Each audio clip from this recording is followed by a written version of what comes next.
Vous écoutez Le Trèfle, le podcast francophone des Boston Celtics.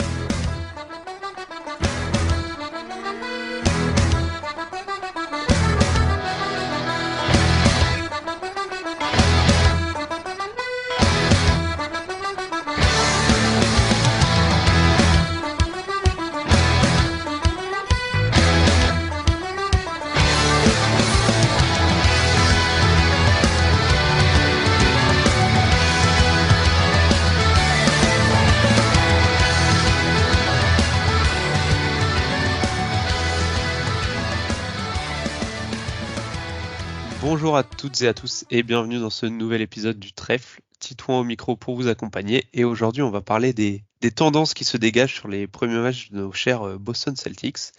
Et avant d'introduire mon acolyte du jour, petit disclaimer, on le rappelle quand même, mais à l'heure où vous écouterez ce podcast, les Celtics n'auront probablement joué que 5 ou 6 petits matchs. Donc on va pas tirer de conclusions trop rapides et surtout même si on va sûrement aborder un peu le sujet de l'efficacité de certains joueurs, les volumes sont très petits, donc c'est pas vraiment très parlant. Et en fait, on va plutôt essayer de s'attarder sur des tendances, soit sur des types de tirs, sur de la rotation, sur des défenses proposées, et voilà, et voir si ces tendances vont ou doivent euh, perdurer un peu dans le temps, ou ne doivent pas, parce que d'ailleurs, il n'y a pas que des tendances positives, on va en parler. Mais voilà, donc c'est plus pour voir un peu avoir une indication, on va dire, sur la façon dont veut jouer Mazzulla, ce que le mindset un peu de certains joueurs, ce qu'ils ont bossé cet été, etc. Donc les bases étant posées, je peux vous présenter mon comparse du jour. Pour cet épisode, il est tout seul, en tête à tête. Il s'agit de Vincent, aka Vincert sur le X, comme on dit. Salut Titouan. Vincent, ça va? Ça Bien va très remis de bien. cette Ça va défaite très- face aux Pacers. Oui, ça va, je m'en remettrai. On se remet à chaque fois. Il n'y en a pas tant que ça, surtout en tout début de saison. Effectivement, on va essayer de donner des points et on surveillera ces points-là sur les 20 prochains matchs. Il y avait des petits shades de finale de conf, hein, égalisation des Celtics sur un 3 points pour aller en overtime. C'est vrai, C'est- c'est vrai. c'est- Par contre, Siakam n'avait pas été si bon que ça Oui, pendant oui. les fins de match, pendant les playoffs.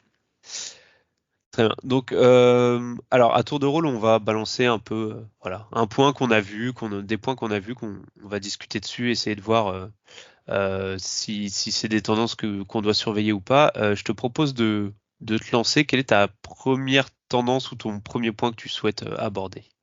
La première chose que j'ai envie de noter, de surveiller pour le futur, c'est notre défense. Pour l'instant, tu l'as très bien dit tout à l'heure, on est sur des mini-échantillons, donc on donne des points et limite ça va nous faire un point, nous, de comparaison pour les semaines à venir pour voir si on a une évolution. C'est notre défense globalement. Je trouve que pour l'instant, on n'a pas vraiment attaqué à défendre, hein. On est plutôt très tranquille, et ce qui m'a marqué le plus sur ces 5 premiers matchs de la saison, c'est la trop grande facilité de nos adversaires à scorer au panier.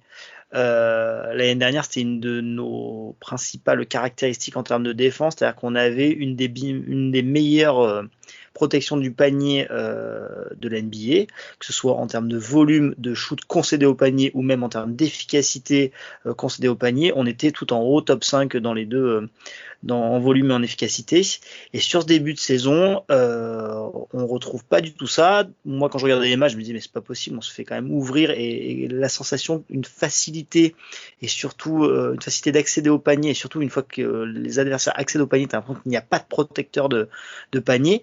C'est quelque chose qu'on va retrouver dans les chiffres. Voilà, donc encore une fois à mettre entre guillemets, enfin voilà, entre parenthèses, c'est que le tout début de saison, mais pour l'instant, les adversaires shootent à 74% d'efficacité au panier.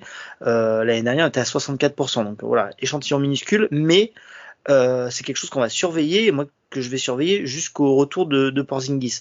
Pourquoi ? Parce que pendant qu'il n'est pas là, et avec un Al Horford toujours plus vieillissant, c'est quand même des choses qui peuvent expliquer cette tendance. C'est-à-dire qu'Al Horford, là, clairement, c'est plus un protecteur de panier très positif en NBA. Ses remplaçants sont pas forcément des références dans le domaine, même si je pense que Cornet peut faire un petit peu mieux. Voilà, donc c'est un truc que j'ai vraiment envie de surveiller. C'est aussi à nos arrières et à nos ailiers de monter un peu le curseur défensif pour retrouver un niveau de protection du panier proche de l'élite et notamment une plus grande difficulté à l'accès au panier de nos adversaires. Donc voilà, ça c'est vraiment la première chose qui m'a marqué et c'est surtout que moi c'est une des tendances et une des marques de fabrique de cette équipe l'année dernière. C'était cette protection élite du panier, des 3 points dans le corner aussi et des transitions, mais ça c'est autre chose. Mais vraiment, c'était la première chose principale qu'on retrouve pas du tout en début de saison et ce qui est presque explicable par notre absence de pivot très bon protecteur de cercle et nos autres joueurs, on va dire stars et sur les ailes qui sont rentrés tranquillou dans la saison défensivement. Moi, je pense que tu as bien cerné l'explication de ce point, je pense, c'est effectivement l'absence de Porzingis, qui est quand même un protecteur de cercle plutôt compétent, surtout quand il est bien utilisé. Ça, plus Horford qui vieillit, et comme tu as dit, moi je pense que c'est un des points les plus importants, c'est surtout nos ailiers, en fait, qui... Bah, alors Tatum, je le trouve toujours bon défensivement, mais on sent quand même que, comme tu l'as dit, pour l'instant, ils jouent un peu tous en tongs là, des deux côtés du terrain. Et je pense que oui, t'as pas de gros efforts défensifs de fait. Et du coup, ouais, je pense que c'est plus au-delà du fait qu'on n'a pas ce protecteur de cercle qu'on avait l'année dernière quand Porzingis était là. euh, je pense que c'est plus le fait que ouais, nos ailiers qui sont un peu nos premiers défenseurs, et évidemment Giroud et White également, sont pas encore en plein régime. Donc je pense que ça aide pas un peu à la version au Jazz version Mitchell Gobert, où en fait Gobert, même s'il faisait tout ce qu'il pouvait, il se faisait tellement assassiner par tout le monde qui pouvait driver facilement parce que c'était portes ouvertes devant que du coup il pouvait pas tout faire. Donc là, je pense que c'est pareil, sauf que bah t'as pas Gobert, t'as Cornet ou Tillman en protecteur de cercle. Donc forcément, c'est pas pareil. Et Et si on peut mettre une petite astérix en plus, tu vois, juste, il y a aussi pas le choix des matchs, mais sur le premier match de la saison contre les Knicks, c'était bien mieux. Donc on sentait une vraie intensité, ils étaient bien plus impliqués, je trouve, que derrière, ça a joué deux équipes réputées faibles. Ça c'est un peu, tu vois, c'était un peu plus match de régulière, un peu moins événementiel par rapport au premier match de la saison où c'était vraiment une autre intensité, je trouve. Et je pense aussi l'autre point qui amène à ça, je sais pas si tu veux en parler maintenant, mais c'est le fameux sujet des too big line-up. Parce que je pense que bah, c'est lié aussi au fait qu'on n'a pas de protection de cercle. C'est que Mazzulla a montré, de par l'absence de Porzingis, pas mal il y a eu pas mal de minutes avec du Tillman Horford, du Cornet Horford aussi parfois, et plus surprenant du Tillman Cornet, qui ont quand même joué. Alors, c'est pas, mais là sur 5 matchs, c'est quand même une petite portion. Ils ont joué 25 minutes ensemble déjà, et en fait c'est juste pas bon. Enfin, il n'y a pas de rebond. Dans la protection de cercle, c'est pas bon. Et en plus, offensivement, t'as pas de spacing. Même si Tillman et Cornet apportent un peu sur le passing, je pense qu'on en parlera un peu plus tard. Mais je pense que c'est aussi ouais, ce petit souci de protection de cercle des Celtics est aussi lié au fait que Mazzulla va privilégier une association de deux grands pivots plutôt que d'essayer, on en parlait en off, mais moi je serais plutôt curieux de surveiller, voir si est-ce qu'il peut pas mettre plutôt du Tillman avec bah, un Jordan Walsh par exemple, dont on parlera peut-être un peu dans ce podcast plus tard, mais voilà, qui a montré de très belles choses défensivement, avec un, tu vois, par exemple, une paire d'ailiers Walsh-Tatum autour d'un Tillman. Je me demande si ça serait pas plus intéressant dans la protection de cercle que d'avoir deux grands juste pour dire qu'on a des grands, quoi. Oui, je pense qu'il est vraiment en recherche là pour l'instant. Nous, pendant la preview, on avait fait tout un pan sur la bataille à 3, Tillman, Cornet, Keita pour la place entre guillemets dans la rotation derrière à Horford. Et finalement, dès le premier match, on s'est retrouvé avec un Tillman Cornet qui joue à peu près le même nombre de minutes, avec un Horford là. Je pense qu'on va voir qu'Horford va pas jouer beaucoup de toute manière. Là, on a vu sur le dernier match contre les Pacers qu'il est resté bloqué à je sais plus une vingtaine de minutes à peine.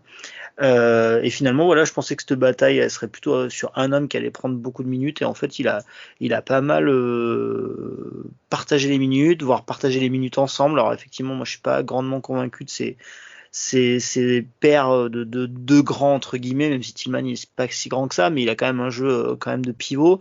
Autant quand on associe Porzingis avec un autre pivot, ça me dérange moins, parce que Porzingis va passer son temps quand même assez loin de la ligne à 3 points. Pour l'instant, je sais pas trop exactement où il veut en venir. Je pense qu'il a quand même 3 profils différents et qui peuvent avoir, suivant l'adversaire, un impact différent. On a vu Keita apporter une dizaine de super minutes contre les Pacers, et peut-être qu'on s'est rendu compte à ce moment-là que c'était son profil à lui qui aurait peut-être été le plus intéressant contre ces Pacers, peut-être un profil un peu plus vertical, un peu plus dynamique aussi que Tillman et Cornet, qui s'étaient fait bien ouvrir durant toute la partie, même Horford d'ailleurs. Donc à surveiller tout ça, s'il y en a un qui prend le dessus entre guillemets sur les autres, ou s'il continue à vouloir jouer assez grand en l'absence de Porzingis, c'est-à-dire en mettant deux intérieurs. Moi j'ai peur, je pense que Mazzulla fait peu confiance à ces très jeunes, à ces rookies, et donc il tarde à faire rentrer Walsh comme tu le suggérais, sur les ailes, pour blinder les ailes et jouer qu'avec un seul pivot, même si moi aussi ça serait une de mes associations que je voudrais voir le plus entre guillemets. Mais je pense que ça nous fait relativiser d'ailleurs sur la défaite face aux Pacers. C'est ce minutage d'Horford où en fait, même quand on revient et qu'on peut se dire on peut gagner le match, ou même dans l'overtime, en fait il décide de faire très peu jouer finalement sur tout le match Horford. Alors que c'est quand même un joueur qui, ne serait-ce que également offensivement, qui apporte beaucoup plus de spacing que les autres. Et c'est là où je pense que autant l'année dernière, il faisait très peu de tests parce qu'il y avait l'objectif, c'était le titre. Cette année, évidemment, l'objectif, c'est toujours le titre, mais peut-être le fait d'avoir moins de pression, d'avoir déjà une bague en poche, il se dit, je peux un peu plus essayer de tester des trucs, essayer de bricoler, de voir qu'est-ce qu'on pourra garder dans le futur, qu'est-ce qu'on pourra ne pas garder. Je pense qu'ils ont conscience que Horford, c'est probablement sa dernière saison ou avant-dernière saison grand max, que Porzingis, il sera toujours fragile. Et du coup, ouais, effectivement, je pense qu'ils testent un peu, même si c'est la même équipe que la saison dernière, je pense qu'il fait beaucoup plus de tests, notamment sur les rotations à l'intérieur. Donc, faut avoir sur le long terme, parce que s'il se fixe sur une idée particulière, ou s'il continue les tests pendant longtemps comme ça. Mais tu vois, moi j'étais très content que donc Keita il fait vraiment partie du run du quatrième carton qui nous fait revenir dans le match et accrocher la prolongue. J'étais très content qu'il commence la prolongue, que ça soit la meilleure idée ou pas. Je trouve que c'est super. Tu t'imagines, tu fais partie du run qui finit ce quatrième carton et qui te permet de revenir, et genre tu remets Horford au début d'overtime. Je pense que c'est un peu cruel pour le jeune qui fait une super rentrée. Let's go, tu continues et tu vois ce que ça donne. Et dans les faits, dans la prolongue, on mène de 2 points. Ça doit être la première fois du match qu'on mène. On mène de 2 points à 1 minute 10 ou 30 de la fin, et finalement on se fait tuer sur 2 gros tirs de Siakam. Rien à. De toute façon, Keita n'est pas impliqué sur les 2 actions, parce que c'est de l'isolation à chaque fois. Donc voilà. Je trouve ça cool qu'il ait ces moments, et il va pianoter. Et je pense qu'ils ont vraiment ces 3 pivots là, c'est nos 3 pivots remplaçants entre guillemets. Ils ont vraiment des caractéristiques assez différentes, des tailles assez différentes, des mobilités assez différentes. Donc il y a moyen de pianoter à sa guise pour suivant l'adversité. Ouais. Et du coup, c'est cool de voir. Tu disais que Mazzulla accordait pas forcément trop sa confiance aux jeunes. Finalement, on voit que le peu de fois où ils les font jouer et qui sont positifs, comme là avec Keita, il n'hésite pas à le laisser un peu. Il y a un autre joueur. On va aborder un deuxième point qui sera beaucoup plus rapide, je pense. Mais il y a un autre joueur, un jeune, qui a eu du mal à avoir ses minutes et qui, depuis 2-3 matchs, se retrouve même à avoir des minutes même en début de match, et pas que en garbage time. C'est justement Jordan Walsh. Je voulais savoir toi ton avis un peu sur son utilisation, parce que je trouve que il commence à avoir, comme dit, des minutes, et pas que en garbage time. Il y a quelques matchs où il rentre même en première mi-temps. Défensivement, je l'ai trouvé très intéressant on-ball. Off-ball, parfois sur des switches ou des replacements, il semble un peu perdu. mais il est toujours intéressant sur les aides, il a de la longueur, il se bat au rebond. Euh, Par contre, offensivement, merci pour l'énergie et la présence au rebond, mais va falloir faire un peu des progrès parce que je pense que offensivement, s'il n'y a pas des progrès au moins au tir extérieur, je pense qu'à terme, ça risque d'être compliqué quand même. C'est un point hyper important de la saison pour moi. Il faut absolument qu'on arrive à développer un ou deux jeunes pour qu'ils deviennent potentiellement l'année prochaine ou les années d'après un joueur de rotation solide. Donc clairement, là, le premier à sortir du lot, c'est Jordan Walsh. C'est le premier à qui on a donné des minutes hors garbage time. Et moi, c'est celle-ci que je juge parce que je m'en fous des 5 dernières minutes d'un match où tu n'as que des mecs que tu connais pas sur le terrain, entre guillemets. Ce qui m'intéresse, c'est Jordan Walsh associé avec Pritchard, Tatum, un pivot et je ne sais pas, et Jrue Holiday par exemple, parce que c'est là où on voit s'il peut apporter au milieu des autres forts joueurs, s'il fait pas trop tâche. Tu l'as dit, défensivement, moi de toute façon de base c'était un prospect défensivement intéressant. Je trouve qu'il montre plein de choses, beaucoup d'envie, beaucoup d'énergie. C'est ce qu'on va demander à un mec comme ça à qui on donne sa chance sur 2 passages de 6 minutes par exemple. On va lui demander beaucoup d'énergie, pas faire trop d'erreurs, pas faire trop de fautes. Pour l'instant, effectivement, le peu de munitions qu'il a eu, mais il en a vraiment eu très très peu. On va même pas le juger là-dessus. Mais quand il aura des 3 points ouverts, il faut espérer que les premiers rentrent rapidement, comme ça lui donnera de la confiance et potentiellement plus d'opportunités. Donc ouais, vraiment c'est important. Moi j'espère que j'aimerais vraiment qu'il s'installe sur une douzaine de minutes par match, que ça soit lui ou Scheierman ou les deux, je n'en sais rien. Peut-être pas les deux, ça ferait beaucoup de minutes au final, mais voilà. Quand Hauser était absent, c'est lui qui a pris ces minutes-là, ces petites minutes-là, et je trouve que c'est très bien. Et vraiment, je suis persuadé que sur les années à venir, pour les années à venir où on va avoir moins de profondeur d'effectifs certainement à cause des sous, on aura besoin d'avoir développé ces joueurs-là, donc il faut leur donner des minutes NBA, il faut leur donner des minutes NBA sur des matchs compétitifs aussi, donc en régulière, elle est aussi là pour ça, quitte à ce que ça nous fasse perdre quelques matchs. Je pense que cette équipe a la marge de manœuvre pour se permettre de perdre quelques matchs de saison régulière en plus. C'est pas gravissime, mais je trouve ça hyper important qu'il le fasse dès le début de saison. Alors la blessure de Hauser pendant 3 matchs a été en ce sens-là, hein. Mais voilà, j'espère même que dès nous on enregistre, on est quel jour? Vendredi, donc on n'a pas, c'est ce soir et après-demain soir il y a le back-to-back contre Charlotte. J'espère que sur ces matchs-là il aura sa dizaine de minutes aussi et pas forcément dans les 5 dernières minutes du match, mais dès la première mi-temps. Écoute, très très complet. J'ai rien à rajouter. Est-ce que tu veux passer sur ton deuxième point? On parle de Peyton Pritchard éventuellement. Je me posais la question quand on préparait, je me posais des questions sur ce début de saison. Est-ce que cette saison, on doit donner le feu vert à Peyton Pritchard pour plus de munitions, pour plus de minutes? Il fait un début de saison assez excellent au tir. Je parle surtout au tir parce qu'on l'a vu surtout là-dessus, sur du scoring pur et dur.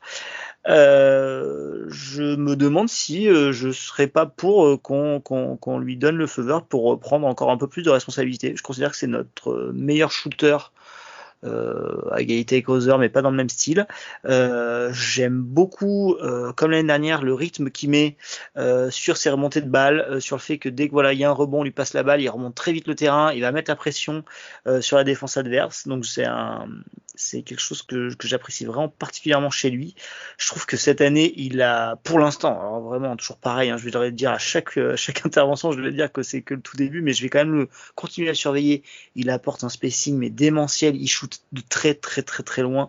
Alors pour l'instant la réussite elle est folle, mais je trouve j'ai toujours l'impression qu'il est à 1 mètre, 1m50, pas loin de 2 mètres derrière la ligne, et que c'est une distance il est ok avec cette distance, donc voilà, ça apporte quand même vraiment, ça compense son manque de centimètres, parce qu'il est dur à défendre, parce que il est très très très loin de la ligne, donc L'année dernière, il devait être à 22 minutes par match. Si en fin de saison, je vois un Peyton Pritchard qui a joué 25-26 minutes par match et que finalement ça correspond à une baisse de 2-3 minutes par match de Jrue Holiday à 34 ou 35 ans, eh ben, je pense pas en désaccord avec ça. Voilà, il a prouvé l'année dernière que sur des régulières, il pouvait tenir largement la baraque et être très positif. C'est quelqu'un qui aura toujours des limitations en play-off contre les meilleures équipes et surtout les meilleurs joueurs du monde qui iront l'attaquer à cause de son manque de taille, parce qu'il est un peu petit. Mais non, très pleinement convaincu de Peyton Pritchard. Je vais pas parler de ses tirs en fin de quart-temps, mais malgré tout, c'est quelque chose qu'on surveille et que j'ai l'impression que même les coachs adverses sont au courant. Et ça met une pression, en fait. Ça met une pression. Quand tu vois, alors Doc Rivers, c'est plutôt rigolo, hein. Puis en plus, Doc Rivers nous fait toujours beaucoup rire, mais qui en parle à ses joueurs et tout, et qui le prennent quand même et tout. Mais ça met une pression. Ça met une pression jusqu'à la dernière seconde des cartons où il est sur le terrain. Je trouve pas ça inintéressant. Voilà, donc je trouve ça. Et puis même peut-être qu'à terme, s'il le double sur ces actions-là, il y aura peut-être moyen sur une petite seconde ou deux de trouver quelqu'un ouvert complètement à un autre endroit du terrain. Donc ouais, très très bon début de saison de Peyton Pritchard. J'ai toujours apprécié le joueur. Donc ouais, je suis pas contre une prise un petit peu plus importante encore de responsabilité. Est-ce que c'est pas le meilleur joueur du début de la saison chez les Celtics? Vous pourrez poser cette question à Azad sur Twitter. Il se fera un plaisir de vous répondre parce que on embrasse Azad, mais on sait que Pritchard, c'est son joueur préféré all-time des Celtics. Mais alors, stat un peu marrante, comme tu l'as dit, c'est volume très petit, hein, donc ça veut absolument rien dire, mais ça me faisait quand même un peu rire. Deux choses que j'avais relevées sur Pritchard. Alors, très marrant, mais je pense que tu fais pas plus analytique que ce joueur-là. Sur 100% de ses tirs, il y en a 16 qui sont des tirs au cercle, 84 qui sont des 3 points. Il y a absolument 0 tir en mi-distance. Que ce soit short, long ou long, il y a 0 tir à mi-distance chez Pritchard depuis le début de la saison.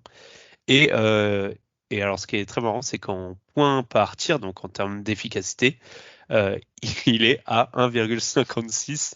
C'est une dinguerie, 1,56 points. Forcément, quand tu prends que des 3 points et qu'en plus tu les mets à haut taux de réussite, voilà. Donc évidemment, il est dans le 100e percentile, c'est-à-dire que voilà, il est tout en haut en NBA. Donc voilà, évidemment, ça veut rien dire parce qu'il n'y a que 5 matchs joués. Donc le volume est très petit, mais voilà, c'était petite stat un peu qui m'avait fait un peu rire sur le début de saison de Pritchard. Malgré le volume, par contre, moi je reste persuadé que ça reste un top shooter de NBA. Hein. Franchement, oui, il l'a prouvé.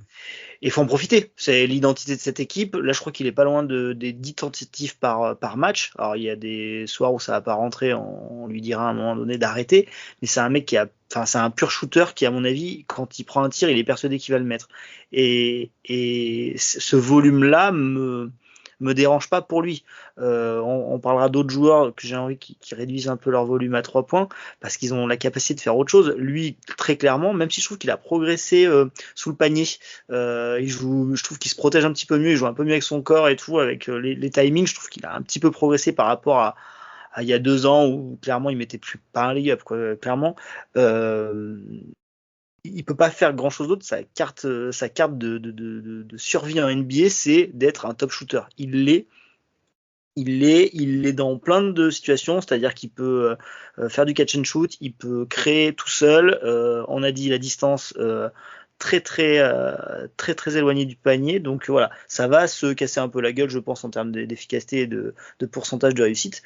Mais en tout cas, s'il y a bien un des mecs, je suis pas contre le fait qu'il maintienne ce volume de tir à 3 points, c'est peut-être lui en fait. Alors peut-être pas 10 par match, ça fait peut-être beaucoup, mais en tout cas, même si je le vois tourner à 8 ou 9 sur l'année par match, j'ai pas de souci avec ça. De toute façon, oui, c'est sûr que c'est un des meilleurs shooters de la ligue depuis qu'il est en NBA. Sur sa réussite à 3 points, donc les 3 points plus, donc sa réussite par rapport à la moyenne NBA, il est à 112, 117, 101, 105, 131. Donc en fait, même sa mauvaise année, il était à la moyenne. Il est voilà, un tout petit peu au-dessus de la moyenne, même sur sa mauvaise année. Donc voilà. Donc oui, non, c'est sûr que c'est un shooter élite. Moi, tu l'as abordé brièvement. C'est le seul truc que je surveillerais sur le long terme. Vu qu'il commence quand même à avoir pas mal de minutes, c'est à quel point les attaques adverses vont pas le cibler. commencer à le cibler défensivement, parce que même si c'est un joueur qui fait les efforts, qui se bat défensivement, ça reste quand même un joueur qui est undersized, petit et voilà, et qui est pas forcément un excellent défenseur. Donc ça, c'est à surveiller. Offensivement, il nous fait du bien. Mais si on le fait jouer beaucoup pour son apport offensif, c'est-à-dire qu'il va jouer beaucoup aussi en défense, parce que c'est pas du hand. Mhm. On peut pas faire des changements d'attaque-défense. Et donc, du coup, à quel point il va être ciblé ou pas sur le long terme, c'est peut-être ce que je surveillerai. Moi. Après, tu vois, l'année dernière, il a quand même prouvé que ça. En fait, enfin, je pense que c'est quand même un mec que tu es obligé d'entourer avec des très bons défenseurs. Alors, l'avantage qu'on a, c'est Oui. qu'on a quasiment que des très bons défenseurs. Mais oui, tu pourrais pas le mettre avec un autre joueur tout petit ou j'en sais rien. Après, c'est pas lui le centre de ton attaque. C'est pas comme certaines équipes où ben, tu as un triangle où vraiment tu veux qu'il passe 42 minutes sur le parquet, où vraiment tu es obligé de construire tout ton roster autour de ça et de cette faiblesse. Bon, là, ça reste un joueur de complément. Alors, complément que moi, je dis que je voulais que j'ai pas de problème à ce qu'il devienne complément plus. Voilà. Mais globalement, à Boston, tu vas être entouré quasiment tout le temps de gros défenseurs. Donc, Mais tu vois, je pense que ça peut survivre. c'était il y a 2 ans, si je dis pas de bêtises, les playoffs de l'année d'avant, du coup, où je crois que c'est contre le Heat, hein, où Butler il voit Pritchard arriver sur le terrain, il se dit bah yes, c'est bon Ah, quoi, mais, ça va faire des points gratuits. tu me Donc je pense qu'en permets, playoff, il y a 2 ans, Butler en playoff, il a fait ça avec la terre entière. Parce qu'au oui, premier tour, oui, sur non, Jrue bien Holiday, il sûr. fait exactement la même chose. Donc, en fait, je pense que, en fait, on a un peu ce rythme des playoffs. Et t'as vu, je l'ai dit, moi. Je dis, ouais, ok, c'est pour la régulière. En playoff, clairement, c'est un mec qui perdra des minutes au profit d'Ozer, par exemple, parce que, ben, voilà, il est plus grand et Ouais. il tient mieux le coup. Mais clairement, en playoff, notamment, c'est vrai que le Butler 2022, je veux pas dire de bêtises, Ouais, 23. 2023, Ouais. playoff Ouais. 2023, pardon. Début de playoff, il fait ça sur les Bucks et je crois que c'est Holiday qui prend super cher entre guillemets et globalement, ben oui, c'était une période d'1 mois et demi où Butler il a fait la chanson à beaucoup de gens très bien, beaucoup de gens qui sont des spécialistes défensifs. Donc bah oui, clairement, il voyait Pritchard et ça c'est clairement, tu as une catégorie de joueurs comme ça, d'ailier top NBA, ben, où clairement oui tu survis pas si tu fais 1m80 85, mais vraiment je me dis ça reste de l'épiphénomène et ça reste pas un mec titulaire chez toi, c'est juste un mec de complément. Ce mec là il peut me permettre d'économiser des minutes pour tes vieux joueurs entre guillemets, je pense notamment à Holiday. Donc en fait c'est surtout dans ce sens là où vraiment je pense que j'ai pas de problème s'il le fait prendre un peu en responsabilité, quitte à ce que ça se vautre un peu en playoff. Dans les finales NBA, il doit jouer quoi, il joue beaucoup moins. Même problème avec Doncic, j'imagine. Il doit jouer à peine une dizaine de minutes par match et au profit de Hauser. Donc pour moi, ça restera comme ça, mais à son salaire et à sa qualité de shoot en régulière et vu la quantité de shoot à 3 points qu'on prend, très clairement, j'ai pas de souci avec ça si je joue 26 minutes par match. Ça marche. Je te propose de passer à mon deuxième point et je crois qu'on l'a un peu en commun. C'est un peu l'éléphant dans la pièce. Si tu veux, on l'aborde ce sujet-là. C'est la sélection de tir, on va dire, ou le decision making des Jays. Et donc moi, je suis un peu attardé sur celui de Tatum et en particulier le pull-up à 3 points de Tatum. Pour vous sortir un peu les stats, il est depuis le début de la saison, là sur les 5 matchs joués, à 9,6 pull-up à 3 points par match tenté. C'est le premier de NBA et not even close comme ils disent, puisque le deuxième c'est Edwards qui a 8,8 pull-up à 3 points tenté par match et Maxi à 8.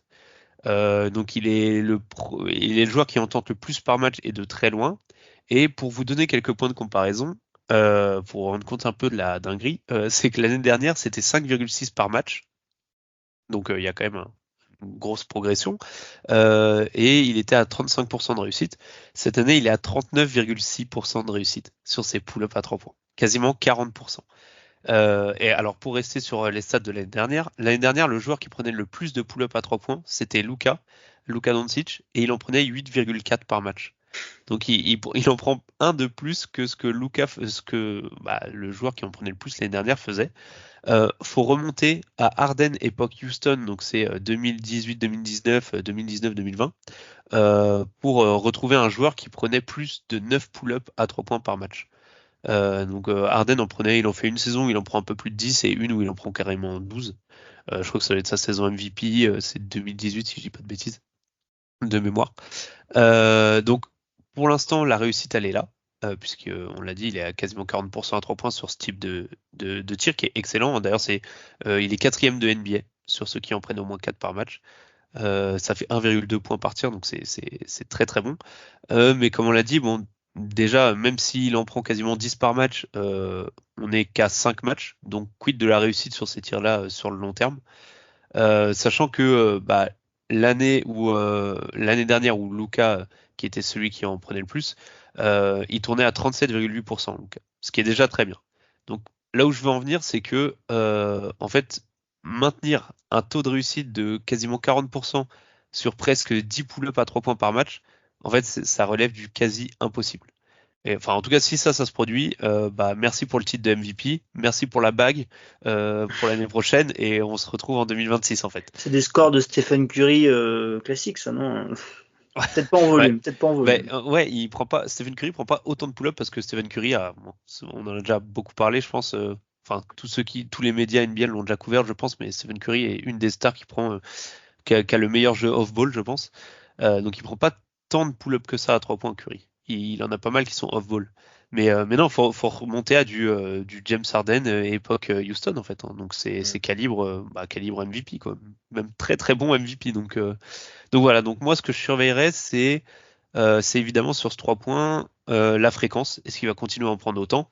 Et évidemment la réussite parce que est-ce qu'il va continuer à tourner à 40% à 3 points, enfin sur des pull-ups à 3 points.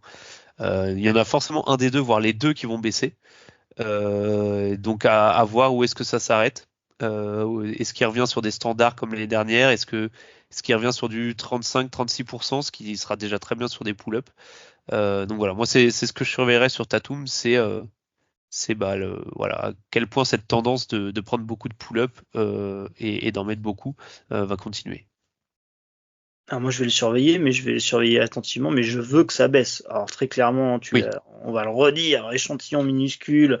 En plus, il a attaqué le premier match de l'année où il doit en mettre 6 ou 7, ou c'était n'importe quoi, on n'avait pas vu ça depuis super longtemps avec Tatum. Pour moi, le pull-up à 3 points de Tatum, c'est un truc, on en parlait ensemble tout à l'heure, pour moi qui est la cerise sur le gâteau de son jeu, qui doit débloquer le mode Super Saiyan pour les fans de Dragon Ball Z, qui te débloque plein d'autres choses, parce que la défense du coup est obligée de venir resserrer à 2 quand il a la balle, quand il fait un pick and roll, donc du coup ça lui offre des passes beaucoup plus faciles, ça crée un premier décalage, enfin voilà. Je veux surtout pas que ça devienne l'option numéro 1 de son jeu. Tiens, je dribble et en isolation et je prends un pull-up à 3 points dégueulasse. Je pense pas qu'il soit performant, je pense pas que long terme il maintienne ce taux d'efficacité. Après, si c'est un pull-up en sortie d'écran parce que le pivot adverse est resté très bas, comme Karl-Anthony Towns a fait en tout début de match contre le match des Knicks, là ça me paraît complètement différent parce qu'on a eu affaire à des pull-ups enfin assez ouverts et dans le rythme et qui me paraissait ok tactiquement entre guillemets. Donc je suis comme toi, je vais le surveiller, mais surtout je vais espérer que ça baisse parce que je préfère un Tatum proche du cercle, un Tatum qui tire beaucoup de lancers francs, qui fait tomber des fautes, qui va proche du panier, plutôt qu'un Tatum qui se contente, j'allais dire, de manière un peu feignante à rester dans le périmètre et à prendre des pull-ups que souvent je considère pas géniaux entre guillemets. Je préfère qu'il aille prendre un écran et qu'il soit démarqué et qu'il prenne son pull-up à ce moment-là plutôt que dribble, je me lève, je shoot par-dessus le défenseur. C'est souvent ce qu'on a vu sur des fins de match et c'est rarement génial. surtout que le fait de prendre autant de pull-ups sur un gros volume comme ça influe sur 2 points en fait dans le jeu. C'est que, alors, un point que je trouve positif, un peu plus négatif. Le premier point positif, c'est que ça étire la défense au maximum. Parce qu'en fait, oui, un Tatum qui avoisine les 40% à 3 points sur 10 pull-ups par match, les défenses, elles sont obligées de sortir haut sur lui.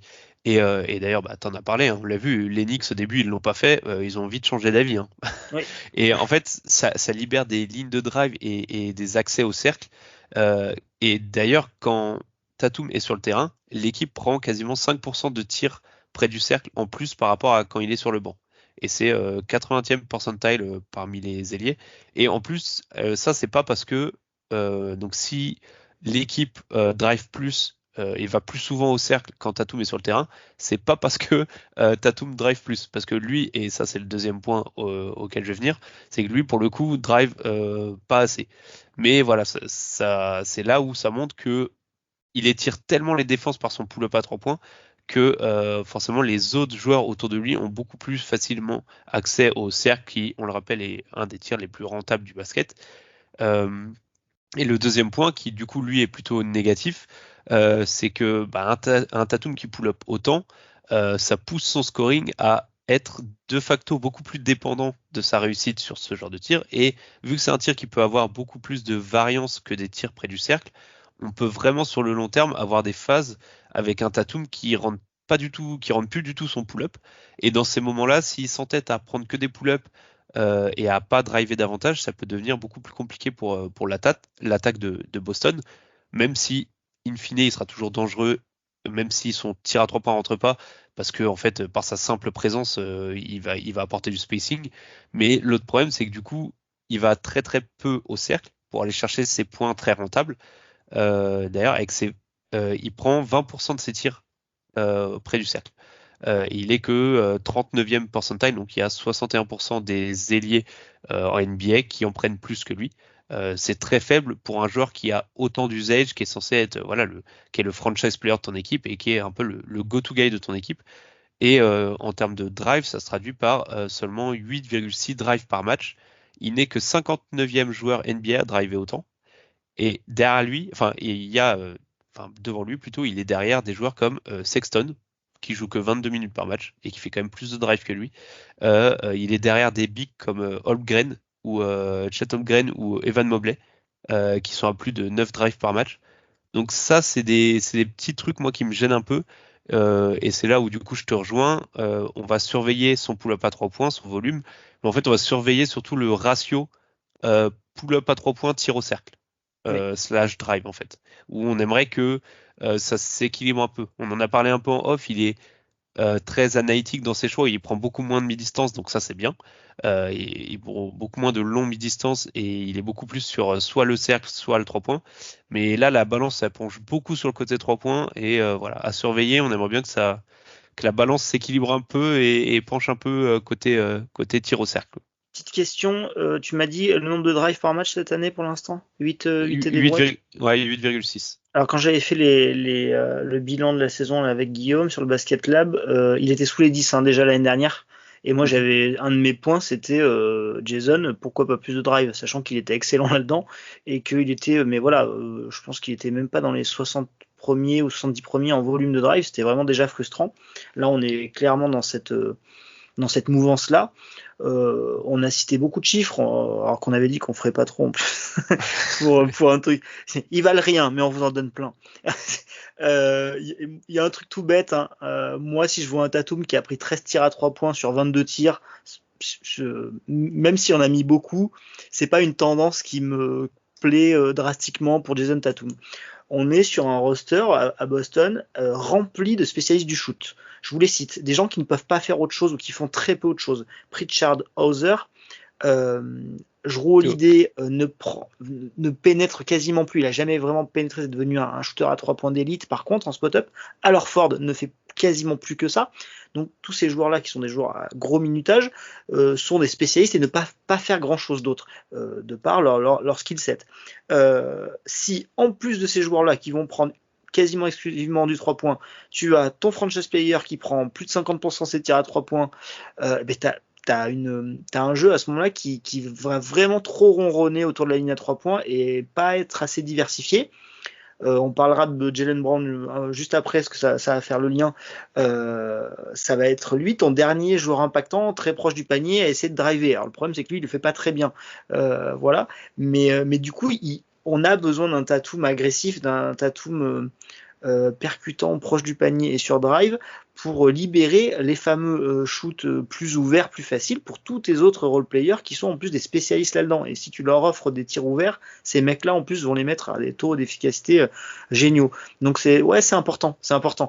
Alors voilà, on a vu des articles et des vidéos sortir cet été sur le fait qu'il avait travaillé sa mécanique de tir, notamment suite à ces playoffs où c'était vraiment pas rentrer dedans. Et éventuellement, c'est JO, il n'a pas joué. Donc peut-être qu'il est dans une phase de test à haut volume en match pour voir si ça marche. Moi, c'était un peu ma théorie sur le premier match. Je me dis, waouh, il teste sa nouvelle mécanique et tout. Je trouve que là, sur les matchs d'après, c'est venu un peu trop. Et notamment sur les petites équipes ou les équipes dites moins fortes, je trouve qu'il s'est encore cantonné vraiment beaucoup de tirs à 3 points. Donc c'est un truc qui ça me gave un peu. Je pense pas que c'est là où il puisse c'est pas là où on verra la meilleure version de lui-même. Pour moi, la meilleure version de lui-même, c'est quand ce pull-up et ce tir à 3 points arrive vraiment en conclusion des matchs et où clairement en fait ça déverrouille encore un palier supplémentaire. Mais Jason Tatum avec ce physique là, ce dribble là, cette envergure de bras là, passer son temps derrière la ligne à 3 points, c'est du gâchis pour moi. Totalement. Et d'ailleurs, je vais continuer pour une dernière petite stat qui veut rien dire parce que volume très faible. C'est son free throw rate, donc son taux de lancer franc, donc le free throw rate plus, donc par rapport à la moyenne NBA, il est à 118, donc un petit peu au-dessus de la moyenne, mais ce qui est pas excellent pour un go-to guy, pour un joueur comme lui. C'est son plus faible taux depuis la saison 2020-2021. Donc ça faisait 3 saisons les 3 dernières saisons il était au-dessus. Donc c'est une énième chose qu'il faut surveiller en fait. C'est une énième chose qu'il faut surveiller. Mais on en revient toujours trop bas.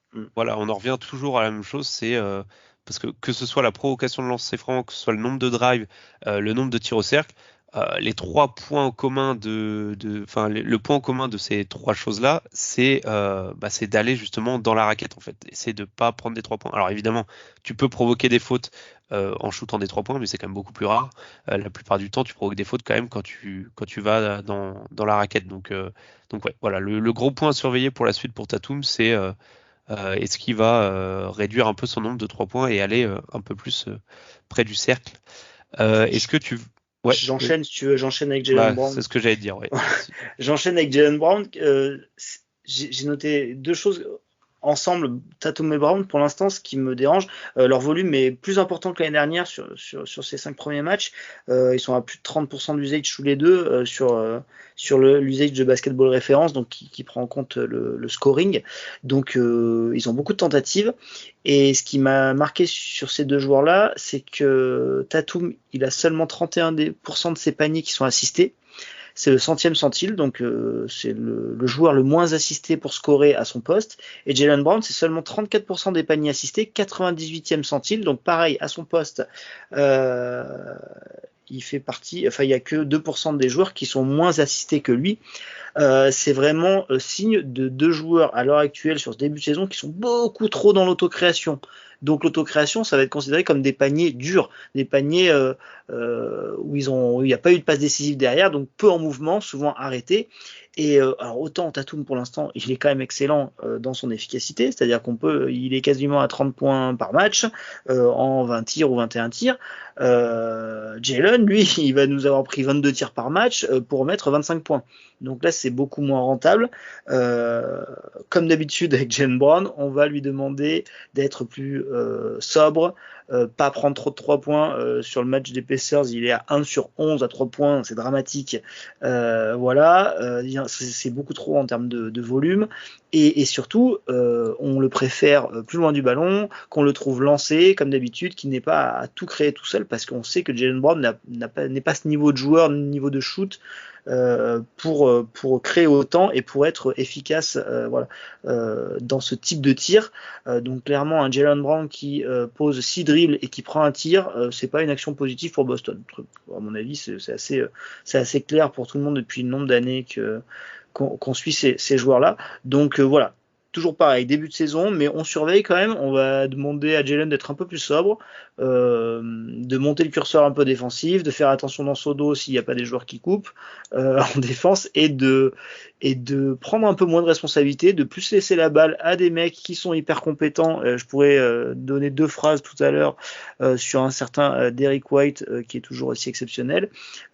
Confions-lui le ballon, mettons les Jazz un peu plus loin de ce ballon et à mon avis, ça ne sera que mieux pour l'équipe. Ouais, totalement, j'ai pas grand chose à rajouter sur Brown, si ce n'est que pour faire le lien avec Tatum, Brown lui aussi tire très peu au cercle.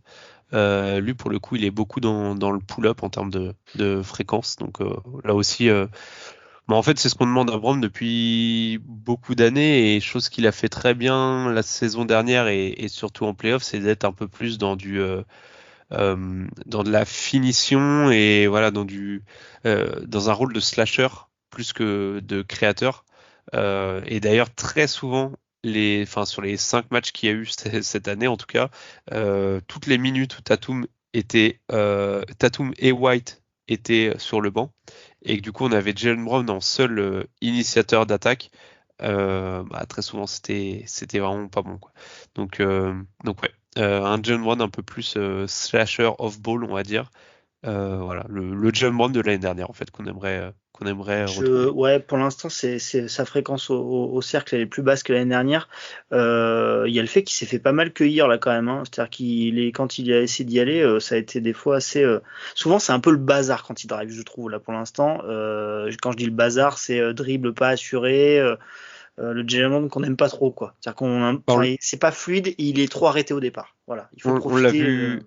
On l'a vu pas mal en plus contre les Pacers. Alors c'est le match le plus récent Oui. dans ma tête parce que c'est le dernier, mais contre les Pacers, pareil. Alors j'ai pas les chiffres en tête, mais il perd un camion de ballon aussi en essayant d'aller driver et il se fait intercepter dans ce dribble ou il se dribble sur les pieds. Enfin, ouais, le Jalen Brown d'il y a 2-3 ans en fait.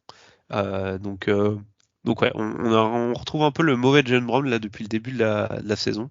À voir si, comme dit, c'est juste qu'ils sont en train de rentrer dans leur saison un peu en claquette ou est-ce qu'ils vont se remettre à l'endroit. Même si personnellement je lui accorde toujours le fait d'être toujours hyper agressif, toujours dans l'intensité, au moins en attaque. Ouais. Enfin, je trouve que ça reste quand même un moteur de choses pas toujours positives, mais en tout cas un moteur, un mec qui se cache pas, tu vois, ce côté-là. Ah, Alors, on peut pas lui enlever le fait qu'il essaye. Ça pour le coup. les 30 tirs tentés en attestent. Voilà.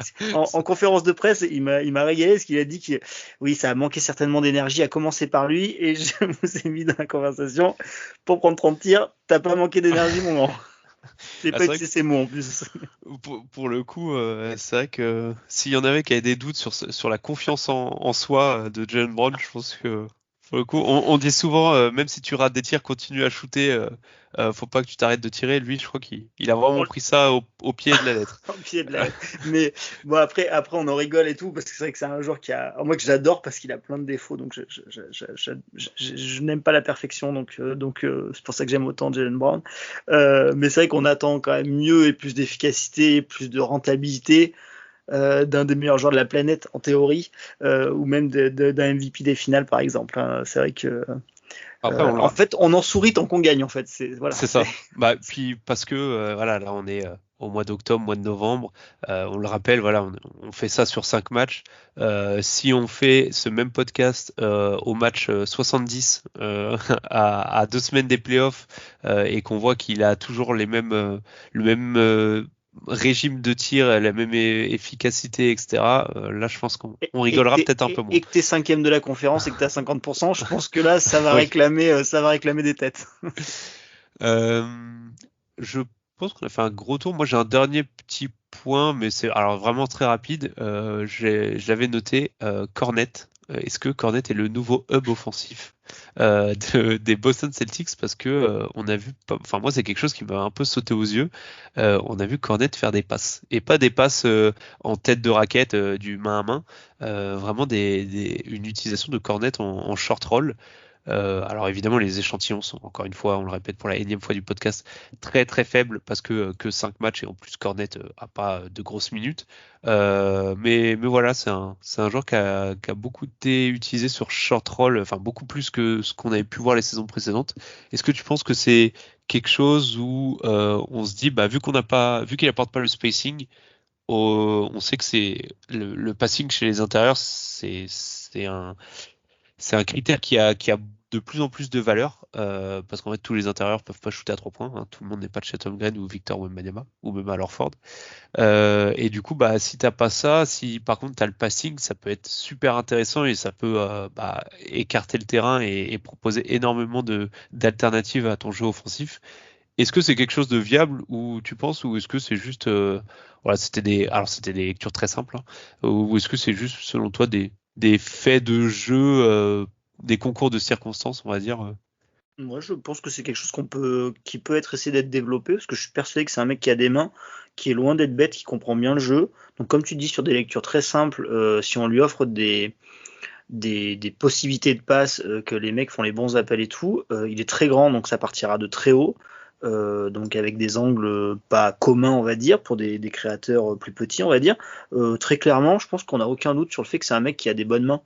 Autant il va être limité dans plein d'autres secteurs, notamment de mobilité pour défendre, et voire même de verticalité. C'est pas quelqu'un qui a un physique hors norme, mis à part sa taille, mais c'est quelqu'un qui a vraiment des bonnes mains. D'ailleurs, il apporte pas le spacing, mais moi je suis persuadé que c'est un mec qui peut tirer. Alors il a arrêté de le faire, je sais pas si c'est ce qu'on lui a demandé ou pas, mais il y a qu'à le regarder tirer des lancers francs.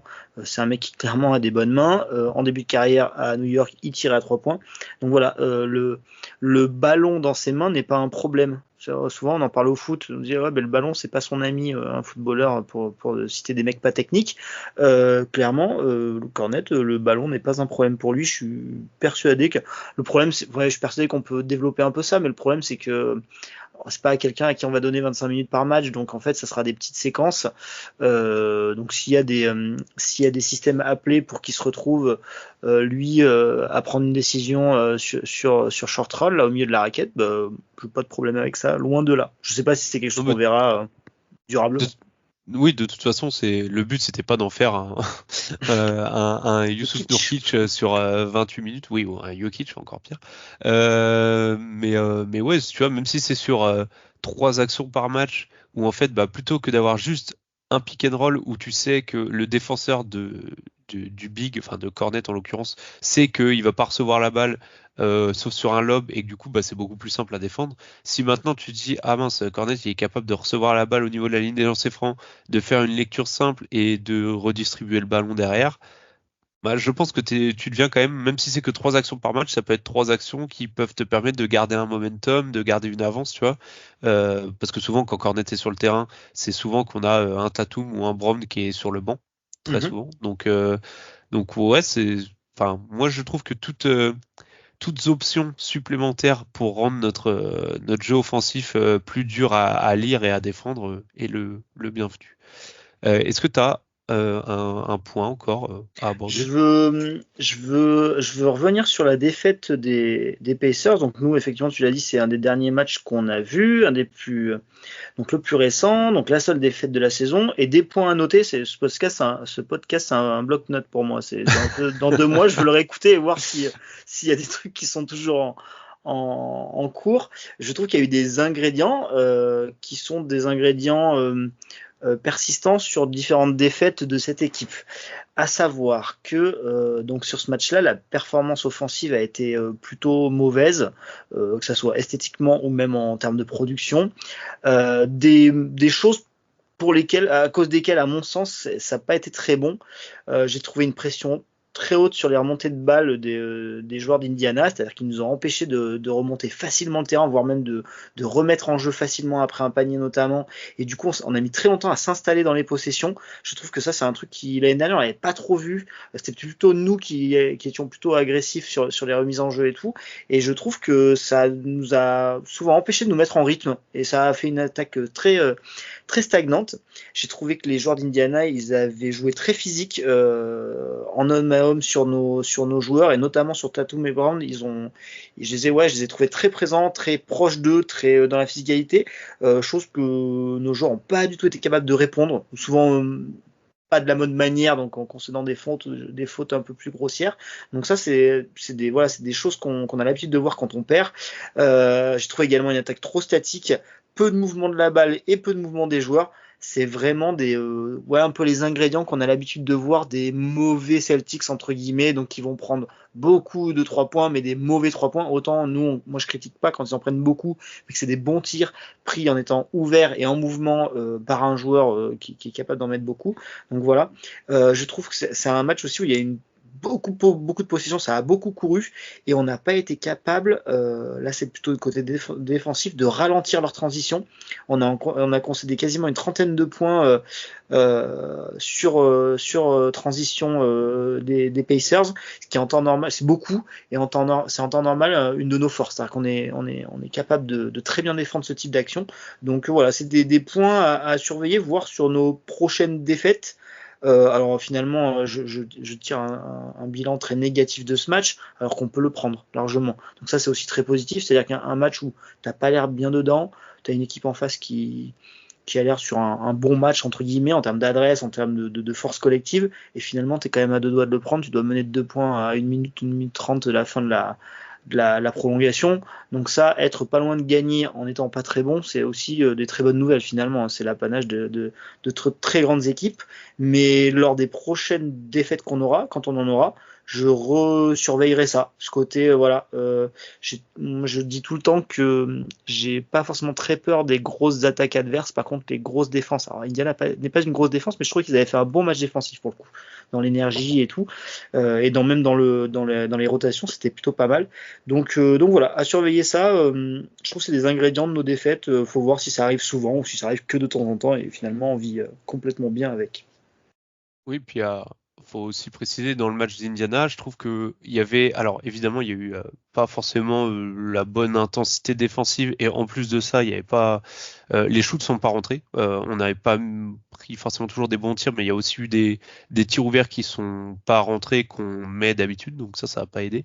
Et l'autre truc aussi, c'est que je pense pas que Pascal Siakam va faire 6 sur 8 à 3 points à tous les matchs aussi. Ça, Voilà. faut le préciser aussi. Siakam qui est pas un non-shooter total, mais qui est quand même pas un shooter élite à 3 points. Faire un 6 sur 8, ça a pas dû lui arriver souvent quand même en carrière. Donc ouais, t'avais un peu il y avait un peu sur ce match le truc de tout va bien de leur côté et tout va mal d'une autre. Et c'est vrai que ce qui est intéressant, c'est comme tu l'as dit, c'est de voir que malgré ça, on était quand même pas loin de le prendre. Donc Ouais, sur un peu un hold-up, mais tu vois, j'ai trouvé que alors moi, je m'étais fait la première mi-temps en live, je suis parti me coucher bien agacé, et j'ai regardé la deuxième mi-temps et la prolongation le lendemain, mais je trouve que globalement, les ingrédients mis par les deux équipes étaient vraiment diamétralement opposés. C'est-à-dire vraiment, j'ai aimé l'énergie d'Indiana, globale de tous les joueurs, quand nous, c'était quand même très tristouné, c'est-à-dire que t'es quand même mené de 20 points, au début ou même après 3-4 minutes dans le quatrième quart-temps. C'est-à-dire que tu reviens un peu par miracle, c'est-à-dire que tu peux prendre un blowout, c'est la même finalement. Ça doit tourner à quelques possessions près finalement. Voilà. Mais ouais, globalement, c'était pas. On a dit qu'on n'était pas loin de le prendre, mais si tu t'arrêtes au bout de 3 quarts-temps, 3 quarts-temps et demi, tu fais pas un bon match, clairement. Tu fais pas un bon match pendant qu'Indiana a déroulé un truc assez sympa, je trouve. Totalement. Bon, je pense qu'on a fait un bon petit tour. Je sais pas si tu veux rajouter un petit truc sur. C'est parfait. Parfait. On rappelle que tout ça, encore une fois, est à prendre avec des pincettes puisque les volumes sont très faibles. Si on coupe toutes les phrases, on a dit que c'était des petits volumes, on enlève la moitié du podcast, je crois. Le podcast dure 20 minutes.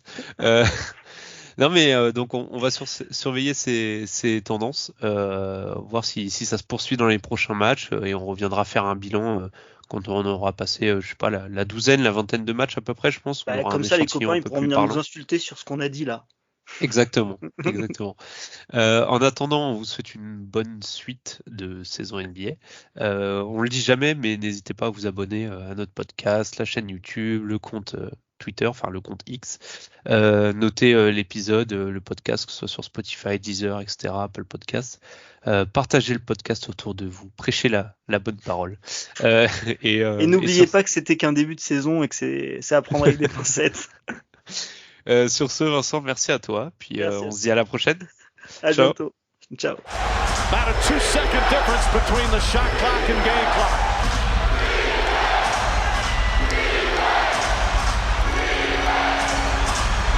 Thomas on the drive, pull-up jumper. It's good. Isaiah Thomas gives the Celtics the lead with 2.4 remaining. 13 fourth quarter points. And Atlanta calls their final timeout. So many big shots from both teams, Jeff, down the stretch.